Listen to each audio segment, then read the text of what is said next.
ชื่อเนี่ยชื่อเฮ้ยโอ้ยเนาะชื่อเนี่ยมียังอันนี้บ่ขายบ่น่ะขายบ่ชื่อจอดนี่แม่ชื่อเอ้าขายบ่ชื่อบ่จอดติจะขายอยู่อันนี้ไปแจกเล็กน้อยเพิ่นเล็กน้อยมักหมดนะพี่น้องเลยเนาะถึงเด้อพี่น้องเลยกินได้อยู่บ่มีนี่มาม่ากินได้อยู่ชื่อร้านอยู่บ่จือแล้วบ่ชื่อร้านเบอร์มาหึงเลยเนาะจังเพื่อแล้วหลานมาช่องเถื่อนี่ช่องเถื่อบ่โดยมาหาไปหอดมาสองเถื่อยังโอ้ขนมขนมเด้อโตน้องเป็นอยู่จังไดอยู่ผู้เดียวคือเก่าบ่อยู่ผู้เดียวคือเก่าบ่บ๊ายบายลูกหลานเนี่ยบ๊ายบายโดยโดยโดยอันลูกไปกับอันโดยโดยไปใช้ในตลอดปลอดภัยโดยมาซื้อเนื้อกินได้เด้อร้านเอาให้30,000ไปซื้อเนื้อกินเด้อบายบายตอนแต่ผู้บ่าวมันกับบ่ไรปานนั้นแต่จะยังคุยกันอยู่บ่โดยคุยกันอยู่แต่เมื่อนั้นเรามาแล้วบ่ยังหักกันคือเก่ามาหอดหอมแก้มคือเก่าบ่ปานนั้นเนาะคนหน่อยก็โอ้ยยังบ่ทันได้ยังบ่ยังบ่ทันยังบ่ยังแน่ใจหรือแน่ใจหรือเปล่าแน่ใจชัวร์ไหมชัวร์พี่น้องเอ้ย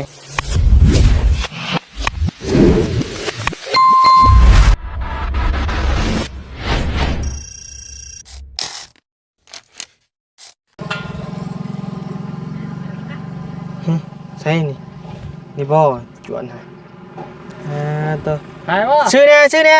หายบ่ชื่อเนี่ยเฮ้ยโอ้ยเนาะชื่อเนี่ยมียังอันนี้บ่ขายบ่น่ะขายบ่ชื่อจอดนี่แม่ชื่อเอ้า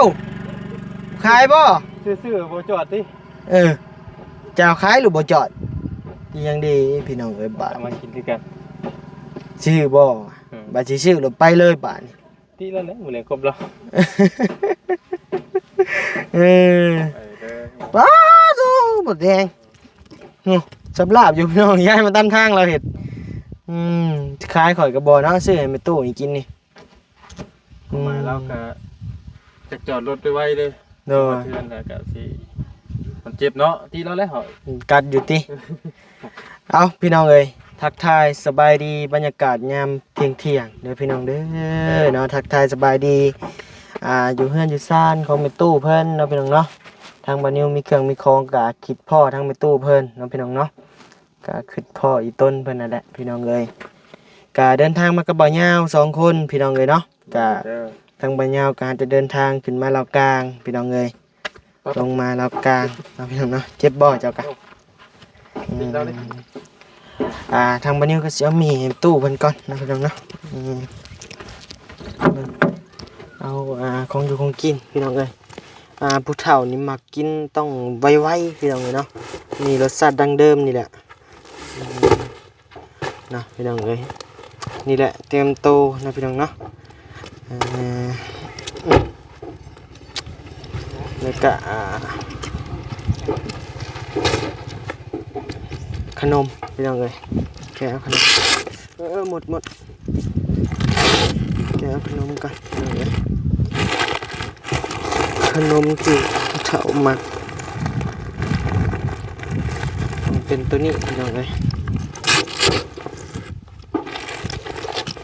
อะไรหาเนี่ยเอาขนมให้ตู้เพิ่นกันขนมเป็น ทั้งแม่เป็นจันให้ได้อันนี้จะไปแจกไปย่ายนะแต่ว่า พื้นที่รถ ได้หมดแล้วอะไรกันไปหาขนมมันตู้กันเถาหมักนะเลย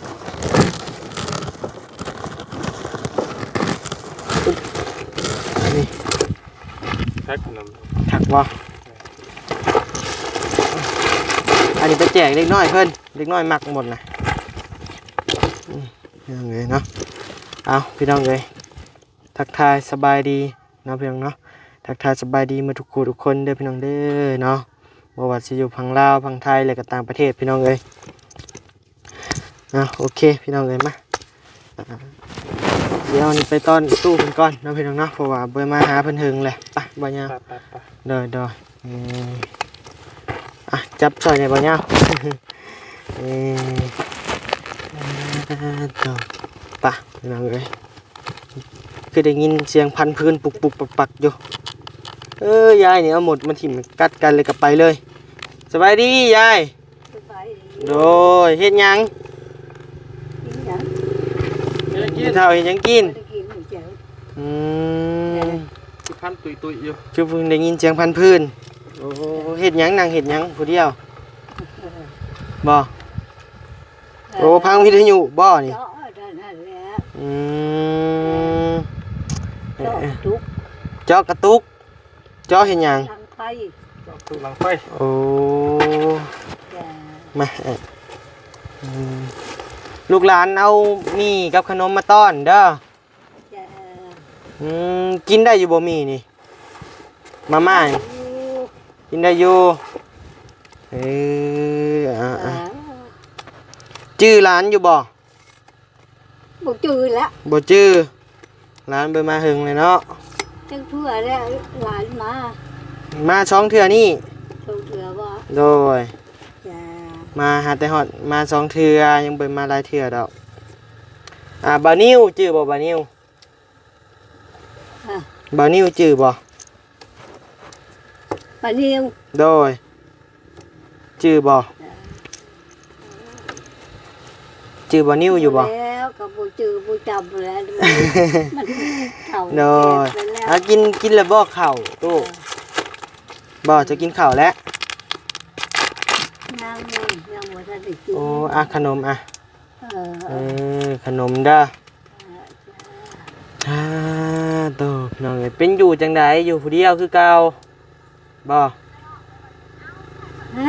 อยู่ผู้เดียวคือเก่าบ่ เรียวนี่ละ โอ้ลูกหลานยังบ่มาบ่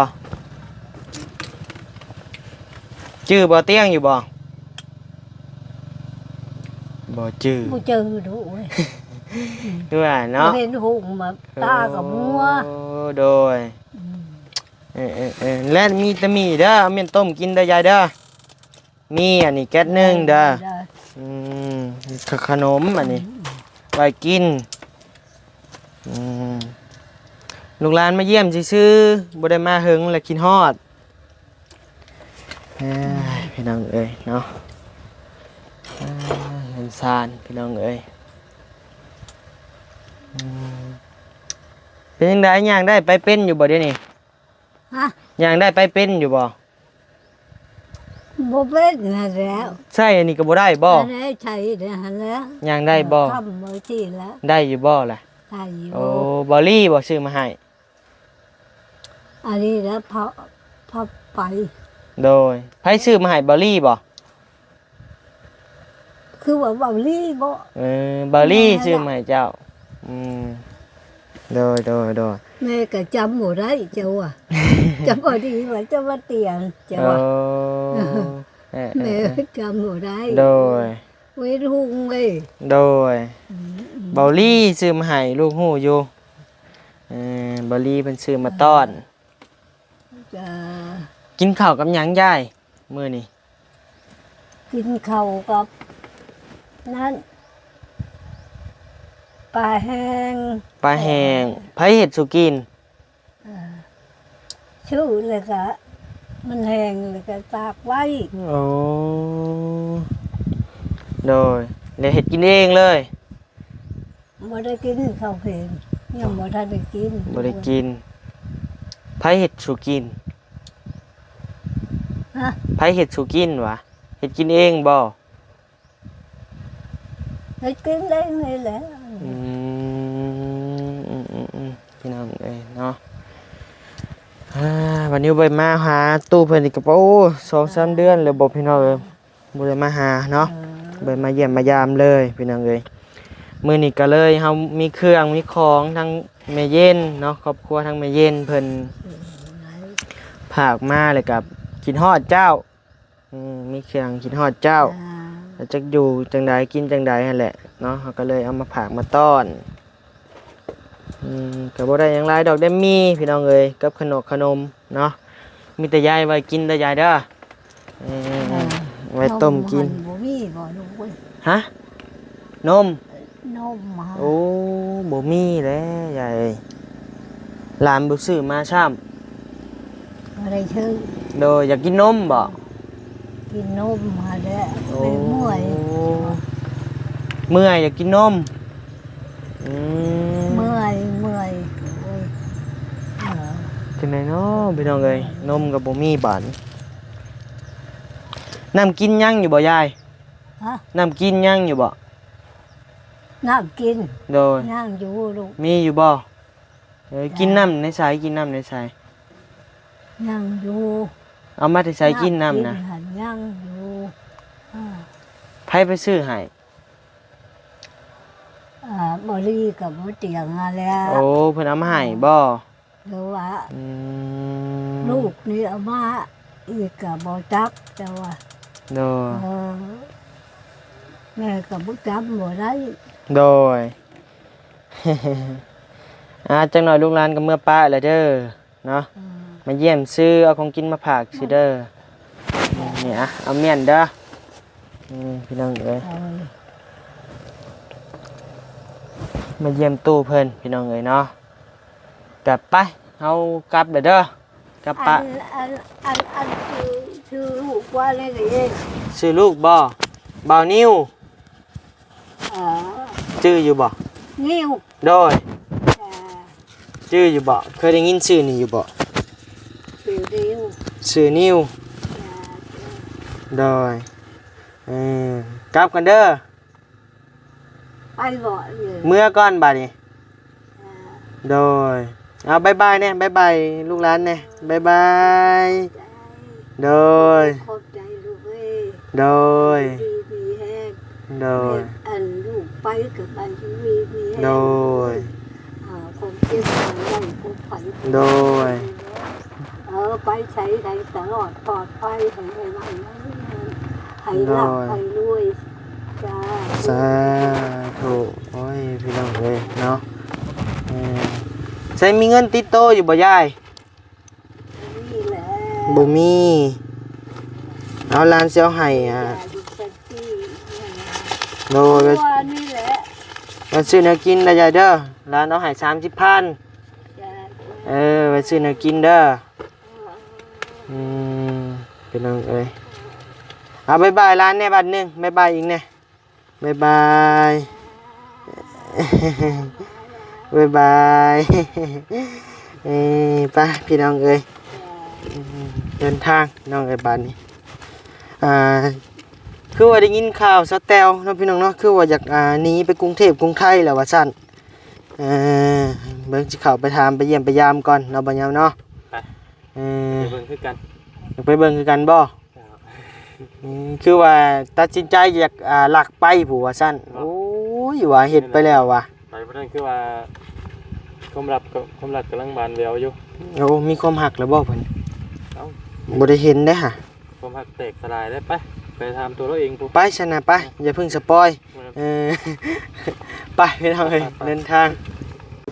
พี่น้องเอ้ยฮอดเฮือนฮอดศาลสแตลแล้วพี่น้องเอ้ยเข้ามาเยี่ยมมายามก่อนคือว่าได้ยินว่าอกหักว่าซั่นเนาะพี่น้องเนาะแล้วก็ตัดสินใจอยากเดินทางเข้าไปกรุงเทพพี่น้องเอ้ยเนาะแต่ก็บ่มีบัตรบ่มีเบอร์ แต่ก็ว่าอยากอยากลากไปว่าซั่นโอ้ยอย่าไปเฮ็ดเด้อสแตลเอ้ยเนาะเออเพิ่นจับเพิ่นผูกมาบะเออใส่บ่ใส่ส่งใส่หยังเนี่ยอุ้ยสุดเจ้านี่แม่จะดิบ่สแตลอยู่บ่โอ้ยบ่เกิดบ่ได้ขึ้นเฮือนแล้วนี่เออ ลงไหน เฮือนบางงามนี่ตัวใส่อยู่ใช่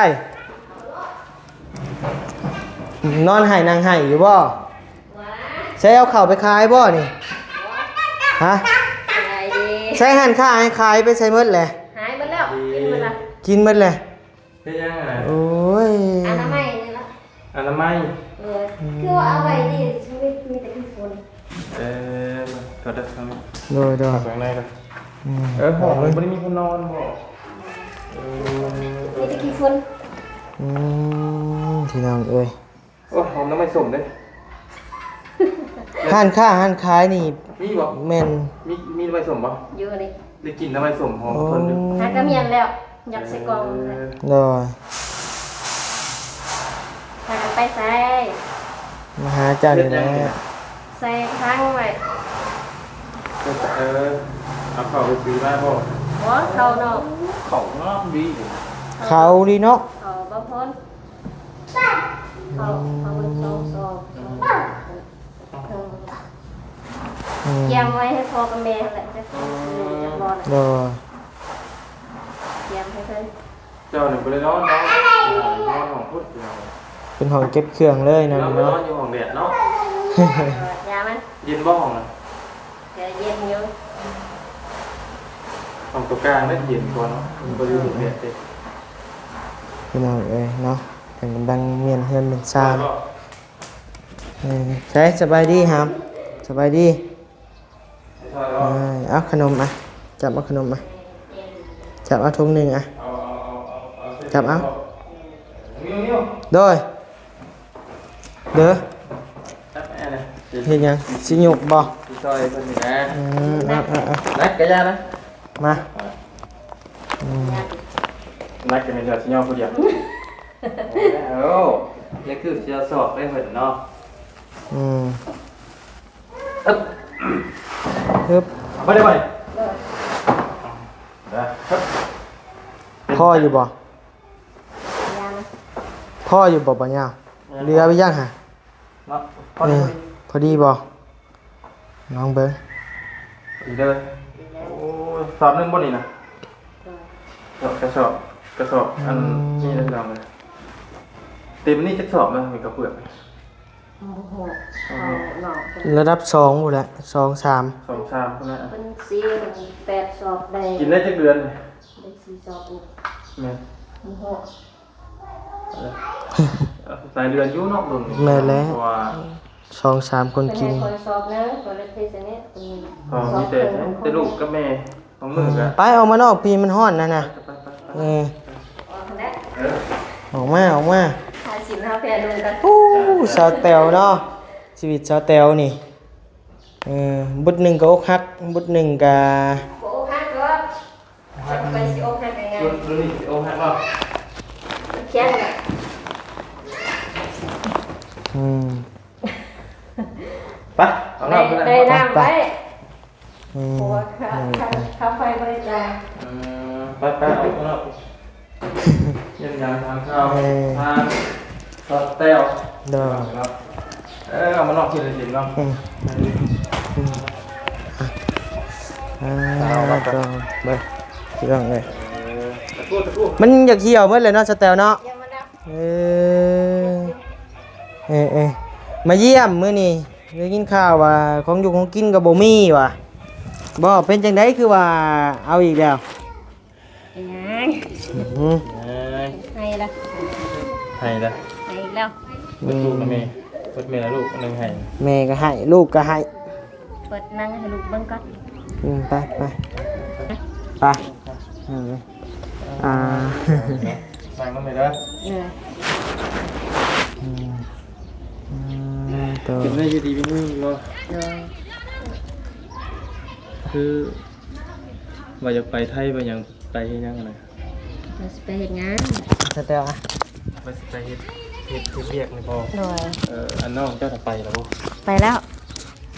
สาม ว่า มื้อ จะเอาลูกไปนะ โดย สมมุติจะไปไผสิเอาลูกให้ ว่าสิไปไทยว่าสิเอาลูกไปน้ำแต่ในหลายคนบ่ให้ไป หลานได้ใช่มัน ร้านหันเมื่อแล้วบ่กลุ่มเขา ไม่ใช่ อันนี้ลูกเสียว ในบ้านนี้ เลย มันบ่กุ้มดอกแต่เฉพาะหมอไส้นี่เจ้ากับบ่เฮงเด้ ให้เองละ ไปต่อไปครับ เอานมกันกัด เพราะว่าเราเคยเว่าอยู่เราเสียวหลานพี่น้องเพื่อได้เงินเดือน เนาะ พอแต่ว่าเบิ่งจากเฉพาะหมอไส้นี่กับพ่อเฮงนี่นะ ดื้อบ่แห้ง ป้าเด้อให้ตั้งแต่มันเกิดมาพี่น้องทุกมื้อนี้มันก็ยังบ่เซาอยู่ ยังให้คือเก่า ให้กันเฮ็ดจังได๋ ตอนมาเห็นเป็นแรกๆเกิดแล้วบ่ เกิดแล้วแต่ดื้อคิดแล้วให้อยู่คิดแล้วแต่เถื่อก็ให้แต่ก็ เนาะ ก็ฮู้กันแล้วเล็กน้อยพี่น้องบางคนก็ถือสาบางคนก็บ่ถือสาเล็กน้อยเนาะ แต่กะเด็กน้อยซำนี้มันก็บ่ให้ได้ได้บางคน แม่นแต่มันก็มึนน่ะว่าอย่างเงี้ย มันดื้อ ลูกร้อยค่อนข้างจะดื้อเนี่ยจะตายเดียวกับน้องเตอร์นะเตอร์ก็ดื้อคือกันน่ะดื้อ ดื้อบ่ให้อะนะ ดื้อบ่ให้นะพี่น้องดื้อมี หักไปอย่างเดียว ดื้อไปอย่างเดียวอยากให้แน่แล้วขโมยนี่น้องเอ้ย อืม ส่วนใหญ่เด้ โดย เพิ่นอยากอยู่นำแล้วขโมยอยากนั่ง อืม จังวันปกติแล้วเนาะ โดย ตอนแรกเราว่าสิเอาลูกน้องน่ะมาเลี้ยงเนาะ ว่าสิเอาร้าน มานี่ไปบ่รอดบัด หน่อย เอาจะได้จักมื้อ มือหนึงกับคืนหนึง บ่รอด บ่รอดให้เป็นไข่คือคอไข่ผู้เอ่ย เอาบนรถไทยไผซั่น รถไทยเนาะ รถไทยผู้น้องที่ไปหาเงินมันบ่ โดยรถไทยกับรถจักรเพิ่นปะไว้ให้ เออแล้วเจ้าน่ะว่าสิไป โดย ไปหาเงินไล่ระบบงาน งานได้แล้วให้บ่เตียงหาให้แถวซิโนสวรรค์ โอ้ได้อยู่ไสเจโน สวรรค์ ได้อยู่สวรรค์ โดย เฮ็ดเวียกหยัง เป็นเด็กเฟกบ่เทียม บ่ทัน มา พอ หางานให้และ คือสิเป็นขายเครื่อง อืม งานถ่ายเครื่อง เออ อยู่ช่วงไหนจักอยู่บ่ บ่ทันฮู้ ทันฮู้เนาะ โดย มื้อใดเพิ่นให้เริ่มงานซั่นน่ะ ยังบ่ทันฮู้คันบ่เตียงว่าไปมื้อแรงกลับไปมื้ออื่นกลับไป แล้วแต่เจ้า โดย อื แล้วแต่เจ้าพ่อมื้อใดไปมื้อนั้นและลูกเต้าเด้ใช้น้ำลายพ่อ ว่าสิปะน้ำพ่อกับแม่ก่อนให้เพิ่นมาอยู่เฮือนนี่ก่อน เพราะว่าไปถ้าลูกกับเต้าไปทำมัน บ่ได้ ทำบ่ได้เฮ็ดเวียกอีหยังเลย แม่ ลูกกันนั่นน่ะแล้วเฮือนนางนี่น่ะใส่พ่อกับแม่มาอยู่กันบ่ โดยเพิ่นสิอยู่ได้หากแม่หันบ่อยู่แม่ว่าบ่อยู่ แต่ นี่ ใครมาอยู่ก็ได้ลำไย ให้ข่อยมาอยู่บ่ เลี้ยงลูกค่อยว่า บ่เลี้ยงแล้ว อ่า สิพาลูกพาเมียมาอยู่ไว้ก็ เอ ได้ องามฉ่ำติ เออ อยากมีเงินใส่นะ ถือก็ได้ ก่อน สำหรับ ก็บ่ไป สำหรับบ่ยาวคิดว่ากะถึกละที่เราอยากทำมาหากินอยาก แม่ เฮ็ดเวียกเฮ็ดงานคนเฮางอไม้งอมือมันอยู่บ่ได้น่ะพี่น้องเอ้ยเนาะคนเฮาเคยใช้แบบว่าเคยเฮ็ดเวียกหาเงินใช้เงินมันเฮาสิมางอมืองอตีนมันบ่ได้ต้องลำพังที่เฮาปลูกผักปลูกหญ้าบ่พอกินนะพี่น้อง บ่รอดดอก แต่บ่รอดเข้าใจอยู่พี่น้องเอ้ยยุคนี้มันใช้เงินล้วนๆเลย มื้อนี้ได้น้ำปะไว้เต็มห้องน้ำเพราะว่าค่าไฟบ่ได้จ่ายเดือนนี้ คือบ่ได้จ่าย บ่มีนี่แหล้ว โอ้ บ่ได้จ่ายซ้ำเดือนนี้ เพิ่นสิตัด โดย เพิ่นสิตัดไผเลยอ้าวเท่าใดค่าไผน่ะ จักเดือนนี้บ่ทันฮู้ เพราะว่าค่าฟืนกับไฟก็โตจนสิบ่รอดบ่ บ่รอดหั่นแหละ เอ้า ยังข้างเพิ่นเท่าใดล่ะ บ่ได้จ่ายเพิ่นซ้ำเพิ่นมาหั่นเพิ่นบ่พอค่อย จักเดือนจะบ่ได้จ่าย บ่มีแต่เดือนนี้ โอ้เดือนเดียวก็สิตัดกัน ตัดได้ จัก ทุกมื้อ แล้ว นี่เพิ่นบ่ได้ให้ข้างจัก ก็ ทีเลย เห็นน้ำบ้านนี่เห็นเขาตัดช่วงนี้ มันบ่ฮอดทั้ง3-4แสนนะฮอดบ่ บ่ฮอด30ปลายเลย 30,000 30ปลายหรือ40ปลายเนี่ย โอ้เขียนแล้วไปเสียสแตลเอ้ย จะเสียรถจะให้เพิ่นตัดซะเนาะตัดเห็นหยังปืนไฟจังนี้บ่ต้องตัดหรอก มันยากนั่นแหละจักสิไปจ่ายวันใด เอ้า เอ้า เพิ่นบ่ได้มาให้บินเก็บมาเก็บบ่ ก็เก็บอยู่แต่เดือนนี้น่ะบ่เห็นถามคนในบ้านว่าเขาจะเอามาเก็บแล้ว เออ ก็เดือนหน้าเดี๋ยวเพิ่นก็มาเนาะ เฮากระจายความให้เพิ่นบอกดูคะแนนเพิ่นมาตัดเฮาก็ยืนกันกระจายค่าไฟเพิ่นแล้วก็แล้ว คันว่าเฮาอยู่เฮาก็บ่ให้เขาตัดย่านเวลาเฮาบ่อยู่ อืม ค่าน้ำค่าไฟอยู่กันบ่ยาวเดือนละล้าน บ่ตกแพงแท้ เอ้าแอร์3ตัวแต่คนเฒ่าเราขายน้ำพร้อมเนาะครับโอเคมีแต่ว่าเรื่องไปเฮ็ดเวียกเฮ็ดงานน่ะไล่แล้วเวียกเนาะ ได้แล้ว ไล่แล้วได้เดือนเท่าไหร่ 3ล้าน ใครก็มีหยังเฮ็ดเลยเนาะ อืม ขนาดเว้าง่ายๆพี่น้องบ่ยาวไปยังบ่กุ้มลูกกุ้มเมียตอนนี้ โดย บ่ยาวเองน่ะบ่ต้องเว้าเจ้าหรอก โดย บ่ต้องเว้าไปทั้งอื่นหรอกพี่น้องเอ้ยตอนนี้น่ะทางสาวแพงก็สิไปเฮ็ดหาเวียกเฮ็ดแต่ได้เนาะพอ โดย มันบ่ทันเลยเข้าใจว่าบ่ทันบ่ยาวหาบ่ทันหมุนเงินนำเลี้ยงลูกเลี้ยงเมียบ่ทันทางสาวแพงก็สิออกไปเวียกไปคือว่าเพิ่นท่าให้อันคนออกก่อนพี่น้องเอ้ยมองทางจะนั้นก็เข้าใจนั่นแหละ อืมหันคำบ่อืม เพราะว่าบ่เฮามันบ่ทันแหละเมียก็อยาก อ่า อยากบอกภาระผัวนำแน่นะ ได้ เอามีแต่จังซั่นแหละเนาะมีแต่ทางเฮากะเห็นทางเจ้าอยู่นั่นน่ะกะนี่แหละ อีกอันนึงถามตอนนึงยังไม่จบอยู่ นี่แหละเอาเอามอบก่อนเอาเมียนเอาเมียน เอามอบก่อนเนาะ มอบก่อน จบแล้วมันนี่ จังว่า เรื่องหัวใจบัดนี้เป็นได้ได ถามเรื่องหัวใจบ่ เรื่อย อันนี้คือเก่าอยู่บ่ ๆโดย แหละเจ้าให้ยังจำมือ ให้เหลือใจบ่มีเงินใช้ โอ้บ่ได้เกี่ยวกับความฮักบ่ บ่เกี่ยว หน้าปกบ่เตียงบ่คือหัวใจแตกสลายบ่เนาะ อืม ก็มีอยู่มันหลายสิ่งหลายอย่างมันได้ตามใจนะ เออ บ่ โดย อืม แต่ผู้บ่าวมันก็บ่ไล่ปานนั้น แต่เจ้ายังคุยกันอยู่บ่ โดยคุยกันอยู่ แต่เมื่อนั้นเรามาแล้วบ่เรามานอนนี่บ่ โดยมาแต่เฮิงพุ่นแต่บ่เตียงมาพอ เป็นได้สักคนหน่อยก็ต้อง โอ้ยยังบ่ทันได้ ยังบ่ ยังบ่ทันได้ ยังบ่ ยัง แน่ใจหรือ แน่ใจหรือเปล่า แน่ใจ ชัวร์ไหม ชัวร์ดิ พี่น้องเอ้ย เพราะว่าช่วงนี้เพิ่นเฮ็ดทางเด้ อืม หัวเราเฮ็ดเกี่ยวกับทางช่วงนี้เนี่ยเพิ่นเฮ็ดทางเป็นเขตเด้เป็นเขต แม่นเลย เฮ็ดเบิดเดี๋ยว หากยังบ่ได้เลิกลากันบ่ ยัง ยัง โอ้ล ยังหักกันคือเก่า โดย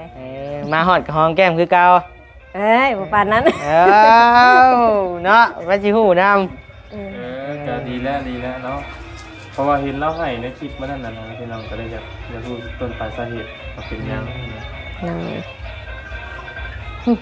ให้โทรมา แม่นแล้ว เอาโอเคเด้อสเตลเด้อสบายดีเด้อ โดย ไปปากก่อน สบายดี โดยมาขอไม้หน่อย โดย กูบ่าวเราโทรมาแหละ ไปที่กัน ไปพี่น้องเอ้ยมาเยี่ยมมายามเพิ่นเนาะพี่น้องเนาะเห็นว่าบ่มีของอยู่ของกินว่าซั่นเนาะพี่น้องเนาะก็เลยทางบ่นี้มีเครื่องอยู่กะสิเอามาให้เพิ่นพี่น้องเอ้ยมีเนาะอันอยู่ดีมีแฮงเด้อพี่น้องเด้อเนาะร่ำรวยพี่น้องเอ้ยบ๊ายบาย